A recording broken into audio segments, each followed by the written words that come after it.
Hi students, మనకి next క్లాస్కి వచ్చేసరికి ఫారెన్ ట్రేడ్ యొక్క ఇంపార్టెన్స్ అంటే అడ్వాంటేజెస్, ఫారెన్ ట్రేడ్ వల్ల ఉన్నటువంటి లిమిటేషన్స్ అంటే ప్రాబ్లమ్స్ ఏంటనేవి ఈ క్లాస్లో చూద్దాం.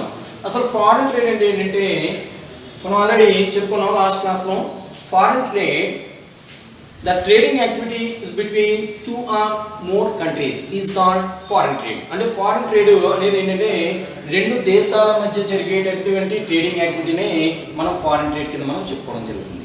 ఓకే, అయితే ఈ ఫారెన్ ట్రేడ్లో 2 పర్సన్స్ ఉండొచ్చు డిఫరెంట్ కంట్రీస్ నుంచి, లేదా డిఫరెంట్ కంట్రీస్ ఈ ట్రేడింగ్ యాక్టివిటీలో పార్టిసిపేట్ చేయడం జరుగుతుంది. అటువంటి ట్రేడింగ్ యాక్టివిటీని మనం ఏమని చెప్పుకోవడం జరుగుతుందంటే ఫారెన్ ట్రేడ్ కింద చెప్పడం జరుగుతుంది.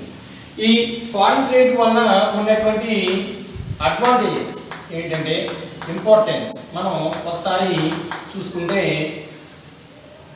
ఫస్ట్ వన్ ఏంటంటే ఈ ఫారెన్ ట్రేడ్ వలన మనకి ఏ కంట్రీలో కూడా న్యాచురల్ రిసోర్సెస్ అనేవి అన్నీ అందుబాటులో ఉండవు. న్యాచురల్ రిసోర్సెస్ అనేవి ప్రతి కంట్రీలో ఒకే రకమైనటువంటి న్యాచురల్ రిసోర్సెస్ అనేవి అందుబాటులో ఉండవు. కాబట్టి ఒక్కో కంట్రీలో ఒక్కో టైప్ ఆఫ్ న్యాచురల్ రిసోర్సెస్ అనేవి అందుబాటులో ఉంటాయి. కాబట్టి ఈ ఇంటర్నేషనల్ ట్రేడ్ లేదా ఫారెన్ ట్రేడ్ వల్ల ఏంటంటే ఆయా రిసోర్సెస్ని యూజ్ చేసుకుని తయారు చేసేటటువంటి ప్రొడక్ట్స్ అన్నీ కూడా అన్ని కంట్రీస్కి కూడా అందుబాటులో ఉంటున్నాయంటే దానికి కారణం ఏంటంటే ఈ foreign trade. For example India చూసుకుంటే మనకి అగ్రికల్చర్ ప్రొడక్ట్స్ అనేవి మనకి బాగా ఎక్కువ. యుఏఈ చూసుకుంటే crude oil products, oil products అనేవి వాళ్ళకి ఎక్కువ. అమెరికా చూసుకుంటే వీట్, తర్వాత క్యూబా చూసుకుంటే షుగరు, ఈజిప్ట్ చూసుకుంటే కాటన్. ఇలాగా ఆయా దేశాలకి సంబంధించి ఆయా ప్రొడక్ట్స్ అనేవి వాళ్ళకి బాగా అందుబాటులో ఉంటాయి. ఓకే, ఆ అందుబాటులో ఉన్నటువంటి ప్రొడక్ట్స్ ప్రపంచం అంతా కూడా యూజ్ చేస్తున్నారంటే దానికి కారణం ఏంటంటే ఈ ఫారిన్ ట్రేడ్. ఓకే, ఈ ఫారిన్ ట్రేడ్ ద్వారా ఆయా దేశాల్లో ప్రొడక్ట్స్ అనేవి తయారు చేసి ప్రపంచం అంతా కూడా మార్కెట్ని కల్పించేదే ఈ ఫారిన్ ట్రేడ్. ఓకే, ఇక నెక్స్ట్ సెకండ్ పాయింట్ ఏంటంటే లో కాస్ట్. అంటే ఇంటర్నేషనల్ ట్రేడ్ ద్వారా ఏంటంటే ఒక ప్రోడక్ట్ని తక్కువ కాస్ట్కి మనం ప్రొడ్యూస్ చేయొచ్చు. అంటే ఒక న్యాచురల్ రిసోర్సెస్ ఎక్కువగా ఉన్నటువంటి ఒక కంట్రీలో ఆ టైప్ ప్రొడక్ట్స్ అనేవి తక్కువ కాస్ట్కి అవి తయారవుతున్నాయి. ఓకే, ఇక్కడ న్యాచురల్ రిసోర్సెస్ అనేవి లేకుండా, అంటే ఫర్ ఎగ్జాంపుల్ ఇప్పుడు ఇండియాలో అగ్రికల్చర్ ప్రొడక్ట్స్ అనేవి మనం తక్కువ కాస్ట్కి వాటిని మనం ప్రొడ్యూస్ చేయొచ్చు. బట్ ఇప్పుడు యుఏఈ లాంటి దేశాల్లో అగ్రికల్చర్ ప్రొడక్ట్స్ అనేవి అక్కడ పండవు. కాబట్టి ఇక్కడ తక్కువ కాస్ట్కి మనకి ఇక్కడ ఈ ప్రొడక్ట్స్ అనేవి అందుబాటులోకి వస్తున్నాయి. యుఏఈలో చూసుకుంటే అక్కడ ఆయిల్ ప్రొడక్ట్స్ అనేవి, క్రూడ్ ఆయిల్ ప్రొడక్ట్స్ అనేవి ఎక్కువ. వాళ్ళకి తక్కువ కాస్ట్కి వాటిని అందుబాటులోకి తెస్తున్నారు. ఆ తక్కువ కాస్ట్కి అందుబాటులోకి తెచ్చినటువంటి క్రూడ్ ఆయిల్ని ప్రపంచం అంతా కూడా వాళ్ళు మార్కెట్ చేయగలుగుతున్నారు. ఓకే, సో అక్కడ లేబర్ కాస్టింగ్ కానీ, లేదా ప్రొడక్షన్ కాస్ట్ కానీ, లేదు అక్కడ ఉన్నటువంటి అగ్రికల్చర్ న్యాచురల్ రిసోర్సెస్కి తగ్గట్టు ఉన్నటువంటి ల్యాండ్ కానీ ఇవన్నీ కూడా వాళ్ళకి అనువుగా ఉంటాయి. కాబట్టి అక్కడ తక్కువ కాస్ట్కి ప్రొడక్ట్స్ని ప్రొడ్యూస్ చేసి ఇంటర్నేషనల్ ట్రేడ్ ద్వారా దానికి ఇంటర్నేషనల్ వైడ్ ప్రతి దేశానికి కూడా అదర్ కంట్రీస్కి వాళ్ళు తక్కువ కాస్ట్కి ప్రొడక్ట్స్ని వాళ్ళు డెలివర్ చేయడం జరుగుతుంది. ఓకే, ఇక థర్డ్ పాయింట్ వచ్చేసరికి వెదర్ కండిషన్స్.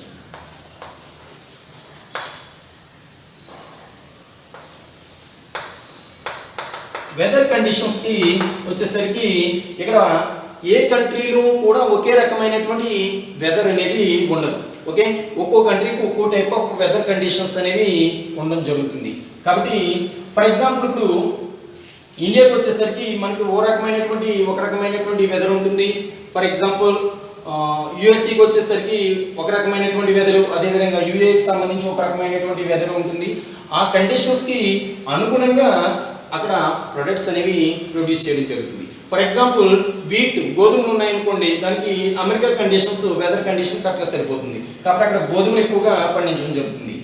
అదేవిధంగా యుఏఈలో ఉందనుకోండి, అక్కడ ఈ ఖర్జూరం ప్రొడక్ట్స్ ఎక్కువగా ప్రొడ్యూస్ చేయడం జరుగుతుంది. ఎందుకంటే ఆ వెదరు ఖర్జూరం పండించడానికి కరెక్ట్గా సరిపోతుంది. అదేవిధంగా ఇండియా చూసుకుంటే మనకి టీ ప్రొడక్ట్స్ కానీ లేదా అదర్ అగ్రికల్చర్ ప్రొడక్ట్స్ లేదా యాపిల్స్ కానీ లేదా ఆరెంజెస్ కానీ పండించడానికి మన వెదరు అనుకూలంగా ఉంటుంది. అదేవిధంగా ఈజిప్ట్ చూసుకుంటే కాటన్ పత్తికి సంబంధించినటువంటి అనుకూలమైనటువంటి వెదరు, అదేవిధంగా షుగర్కి సంబంధించినటువంటి ప్రొడక్ట్స్ తయారు చేయడానికి అనుకూలంగా ఉన్నటువంటిది ఏమో క్యూబాలో ఉంది. కాబట్టి ఆయా దేశాలు ఆయా వెదర్ కండిషన్ని యూటిలైజ్ చేసుకుని అవి ప్రొడక్ట్స్ అనేవి తయారు చేయడం జరుగుతుంది. బట్ వాళ్ళు తయారు చేసిన ప్రొడక్ట్స్ మాత్రం ప్రపంచం అంతా కూడా యూజ్ చేయడం జరుగుతుంది. కాబట్టి ప్రపంచం అంతా యూజ్ చేయడానికి బాగా ఉపయోగపడేది ఈ ఫారిన్ ట్రేడ్. ఈ ఫారిన్ ట్రేడ్ ద్వారా మాత్రమే ఆ ప్రొడక్ట్స్ అనేవి ఇంటర్నేషనల్ మార్కెట్ అనేవి కలిగి ఉన్నాయని మనం చెప్పుకోవడం జరుగుతుంది. ఇక నెక్స్ట్ ఫోర్త్ పాయింట్ వచ్చేసరికి ఇంటర్నేషనల్ ట్రేడ్లో పార్టిసిపేషన్ చేసేటటువంటి ఈ కంట్రీస్ అన్నీ కూడా ఎలా ఉంటాయంటే ఒక బ్రదర్హుడ్ రిలేషన్లో అవి ఉండడం జరుగుతుంది. Brotherhood relations are maintain by the countries in all over వరల్డ్లో ఉన్నటువంటి కంట్రీస్ అన్నీ కూడా బ్రదర్హుడ్ రిలేషన్షిప్ అనేది మెయింటైన్ చేయడానికి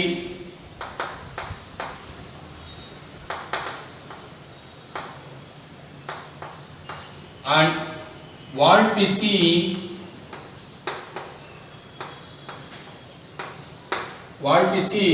ఈ ఫారెన్ ట్రేడ్ అనేది బాగా యూజ్ అవుతుందని మనం చెప్పుకోవడం జరుగుతుంది. ఎందుకంటే ప్రపంచం అంతా కూడా ఈ గ్లోబలైజేషన్ వచ్చిన తర్వాత ప్రపంచం అంతా కూడా ఒకే మార్కెట్ కింద ఉండడంతో ఒక దేశము ఇంకో దేశం మీద కంపల్సరీగా ఆధారపడుతున్నటువంటి ప్రజెంట్ పొజిషన్లో బ్రదర్హుడ్ రిలేషన్షిప్ అనేది ప్రతి కంట్రీ కూడా మెయింటైన్ చేయడం జరుగుతుంది. దీనివల్ల ఏంటంటే వరల్డ్ పీస్ అనేది అంటే ప్రపంచ శాంతి నెలకొల్పడానికి ఇంటర్నేషనల్ ట్రేడ్ అనేది బాగా ఉపయోగపడుతుందని మనం చెప్పుకోవడం జరుగుతుంది. అదేవిధంగా వరల్డ్ వైడ్గా తయారయ్యేటటువంటి ప్రొడక్ట్స్ వరల్డ్ వైడ్ మార్కెట్ని కలిగి ఉండడం వలన ఈ ఇంటర్నేషనల్ ట్రేడ్ అనేది బాగా అభివృద్ధి చెందింది, బాగా డెవలప్ అయింది. అందుకోసం ఇక్కడ వరల్డ్ వైడ్గా ఉన్నటువంటి ప్రొడక్ట్స్ అన్నీ కూడా తక్కువ ప్రైస్కి అందుబాటులోకి రావడం జరిగింది. ఇంటర్నేషనల్ ట్రేడ్ వల్ల ఇక్కడ ఒక ప్రోడక్ట్ యొక్క ప్రైస్ అనేది తక్కువ ప్రైస్కి ప్రొడక్ట్స్ అనేవి ప్రజలకు అందుబాటులో ఉండడం జరుగుతుంది. ఓకే, ఇక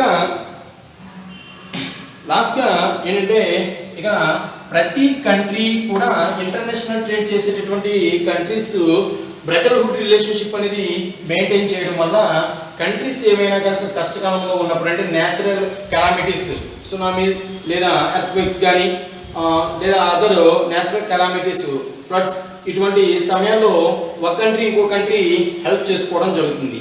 ఓకే, అదేవిధంగా ఇక ఫైనల్గా చూసుకుంటే ఇక్కడ ఎకనామిక్గా వీకర్గా ఉన్నటువంటి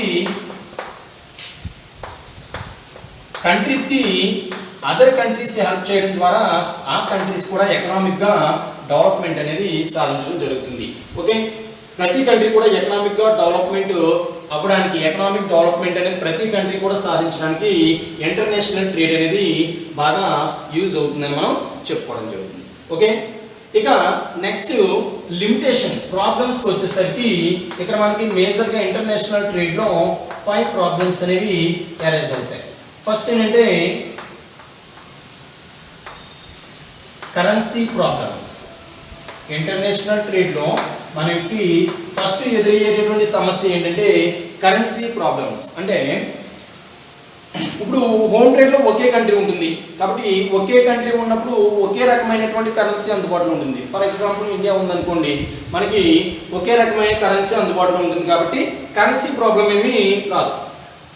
అలా కాకుండా మనం యూఏఈ తోటి ఇంటర్నేషనల్ ట్రేడ్ యాక్టివిటీ పెర్ఫామ్ చేసినప్పుడు కానీ, యూఎస్ఏతో ఇంటర్నేషనల్ ట్రేడ్ యాక్టివిటీ పెర్ఫామ్ చేసినప్పుడు కానీ, లేదా జపాన్తో కానీ, లేదా సింగపూర్తో కానీ, రష్యాతో కానీ యాక్టివిటీస్ అనేవి మనం పెర్ఫామ్ చేసినప్పుడు కంపల్సరీగా ఈ కరెన్సీ ప్రాబ్లమ్స్ అనేవి అరైజ్ అవుతాయి. ఓకే, ఫర్ ఎగ్జాంపుల్ ఇండియా చూసుకుంటే రూపీకి అదేవిధంగా అమెరికన్ డాలర్కి చాలా వ్యత్యాసం ఉంది. అదేవిధంగా ఇండియన్ రూపీకి లేదా యూఏఈ దిరమ్స్కి, దుబాయ్ దిరమ్స్కి చాలా డిఫరెన్స్ అనేది వాల్యూస్లో డిఫరెన్స్ ఉంది. కాబట్టి అటువంటి సమయంలో కరెన్సీ ప్రాబ్లమ్స్ అనేవి అరైజ్ అవుతున్నాయని మనం చెప్పుకోవడం జరుగుతుంది. ఓకే, ఇక నెక్స్ట్ సెకండ్ పాయింట్ వచ్చేసరికి లీగల్ ప్రాబ్లమ్స్. సెకండ్ పాయింట్ వచ్చి సెకండ్ ప్రాబ్లం వచ్చేసరికి ఇంటర్నేషనల్ ట్రేడ్ లో ఎదురయ్యేటటువంటి సెకండ్ ప్రాబ్లం ఏంటంటే లీగల్ ప్రాబ్లమ్స్. అంటే ఒక్కో కంట్రీకి ఒక్కో రకమైనటువంటి లీగల్ కండిషన్స్ అనేవి ఉంటాయి. ఫర్ ఎగ్జాంపుల్ మన ఇండియాలో చూసుకుంటే బెట్టింగ్ అనేది ఇల్లీగల్, బట్ కొన్ని కంట్రీస్ లో చూసుకుంటే బెట్టింగ్ అనేది లీగల్. ఇటువంటి టైంలో మనకి లీగల్ ప్రాబ్లమ్స్ అనేవి కంపల్సరీగా అరైజ్ అవడం జరుగుతుంది. ఓకే, ఇక నెక్స్ట్ థర్డ్ ప్రాబ్లంకి వచ్చేసరికి క్రెడిట్ ప్రాబ్లం, అంటే పరపతి సమస్యలు అనడం తెలుగులో క్రెడిట్ ప్రాబ్లం. ఇక్కడ ఇంటర్నేషనల్ ట్రేడ్ చేసేటప్పుడు బయ్యర్ ఒక కంట్రీకి చెందినవాడై ఉంటాడు, అదేవిధంగా సెల్లర్ ఏమో ఇంకో కంట్రీకి చెందినవాడై ఉంటాడు. ఒకరికొకరికి ఫైనాన్షియల్ స్టేటస్, ఫైనాన్షియల్ స్టెబిలిటీ అనేది బయ్యర్కి సెల్లర్ది కానీ, సెల్లర్కి బయ్యర్ ఫైనాన్షియల్ పొజిషన్ కానీ తెలియదు. ఇటువంటి సమయంలో క్రెడిట్ ప్రాబ్లమ్స్ అనేవి ఒకరి మీద ఒకరు నమ్మేటటువంటి అవకాశం అనేది లేకపోవడం వల్ల ఈ క్రెడిట్ ప్రాబ్లమ్స్ అనేవి అరైజ్ అవడం జరుగుతుంది. అంటే ఫర్ ఎగ్జాంపుల్ ఇక్కడ క్రెడిట్ అంటే రుణ సౌకర్యాలు కల్పించేటప్పుడు, అంటే అరువు మీద వ్యవహారాలు నిర్వర్తించేటప్పుడు ఈ ఇంటర్నేషనల్ ట్రేడ్ అనేది సూటబుల్ కాదు. ఎందుకంటే ఒకరి ఫైనాన్షియల్ స్టేటస్ ఇంకొకరికి తెలియకపోవడం వల్ల క్రెడిట్ ప్రాబ్లమ్స్ అనేవి ఇక్కడ అరైజ్ అవ్వడం జరుగుతుంది. ఓకే, ఇక నెక్స్ట్ ఫోర్త్ వన్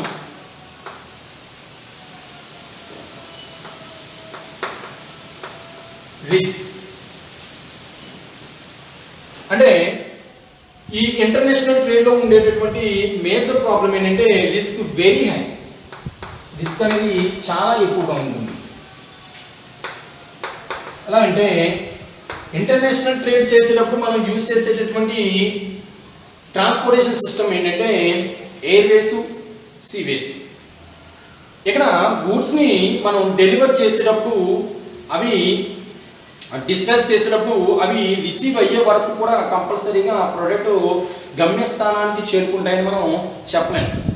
ఓకే, అంటే మధ్యలో ఆ యొక్క గూడ్స్కి ఏమైనా జరగవచ్చు. అందుకోసం మనకి ఇందులో రిస్క్ అనేది చాలా ఎక్కువగా ఉంటుంది. ఎందుకంటే ఈ మూమెంట్ ఆఫ్ గూడ్స్ అనేవి కొన్ని వారాలు, కొన్ని నెలలు పట్టేటటువంటి అవకాశం ఉంది. కాబట్టి ఈ టైం గ్యాప్లో మనకి ఏమైనా జరగవచ్చు. కాబట్టి మనకి ఇక్కడ రిస్క్ అనేది చాలా ఎక్కువగా ఉంటుంది.